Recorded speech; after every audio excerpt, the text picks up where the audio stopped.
교육과정의 설계가 중요할 수도 있고요. 교육 효과성의 측정, 이런 여러가지 중요한 주제가 당연히 있습니다. 저는 성과를 만들어내는데 인사 담당자가 가장 집중해야 될 포인트는 여기에 있는 학습 전이, 이것이 제일 중요한 주제라고 저는 강조를 하고 싶습니다. 학습 전이는 쉽게 표현을 하면 배운 걸 어떻게 써먹게 할 것이냐죠.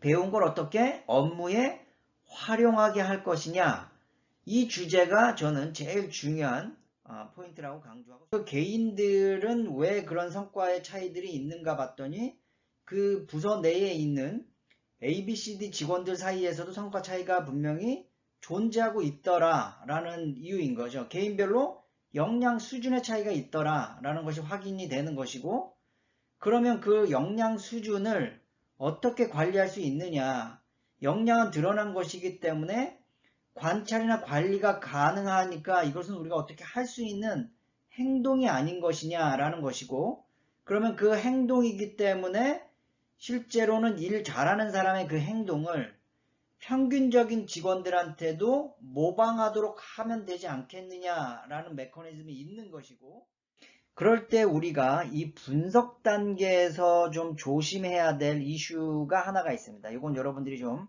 생각을 해봐야 될 이슈고 중요한 이슈인데요.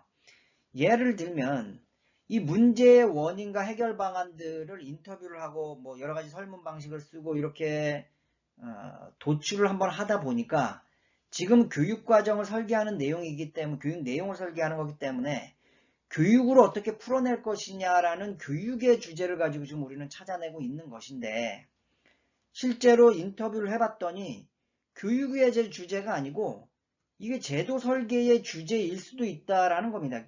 우리가 지금 문제를 해결하고자 하는 그 주제가, 예를 들면 리더의 성과 관리를 통해서 초급자들한테 초급 리더들한테 인터뷰를 해봤습니다.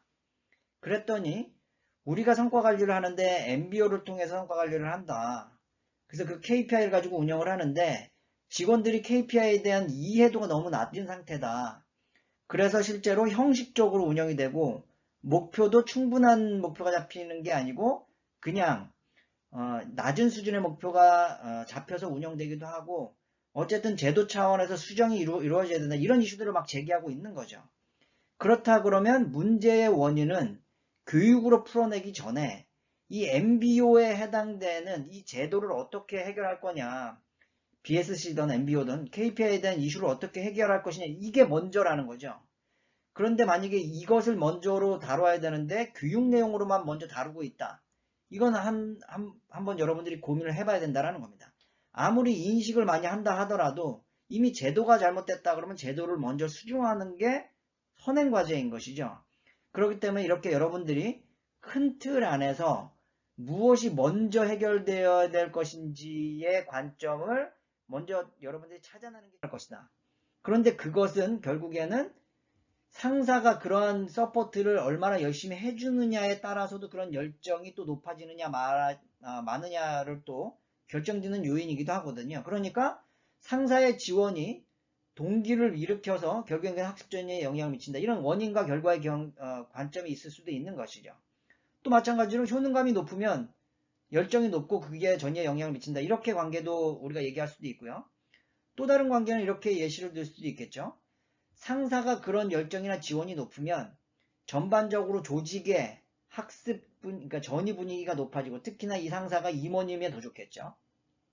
CEO면 더 좋겠죠. CEO가 그런 지원을 한다 그러면 당연히 조직의 학습 분위기가 높아지고, 그런 학습 분위기가 결국에는 활용하겠다는 활용 기회를 늘려주고, 결국엔 그것이 학습 전이에 영향을 미친다, 이런 관계를 볼 수도 있다라는 것입니다. 이렇게 원인과 결과의 그 메커니즘, 이거를 여러분들 회사의 상황에서 한번 빗대어서 생각해 보면, 왜 우리 회사에서 그런 업무의 활용성이 높은지 아닌지, 그런 다양한 원인의 인과관계가 밝혀질 수 있다. 그럴 때 그 타이밍에 이 인사 담당자가 좋은 글을, 인사팀장의 뭐 육성에 관련된 좋은 글이든, 조직에서 어쨌든 인자가 왜 중요하냐, 이런 관점의 글이든, 외부에서 전문가들이 기고하고 있는 여러 가지 칼럼들 이런 것들이 있습니다. 그거를 계속 이메일링이나 이런 걸 통해서 노출시켜 놓는 거죠. 이런 형태로 조직 내에 어떤 게시판에 노출을 시키던 다양한 방식으로 이런 관리자가 인재가 중요하다라는 것을 노출되어서 읽게 하다 보면 어느 순간에 이 교육이 중요하다라는 것이 충분히 인식하게 되는 수준이 분명히 옵니다. 그렇기 때문에 그런 시간을 조금 거칠 필요가 있고요. 다만 관리자는 100%가 아마 이해가 안 될 수도 있긴 한데 상황에 따라선 최소한 60, 70% 이상만 어느 정도 이해가 된 상태다. 그 중에 특히 영향력이 높은 핵심 인재가 이해된 상태.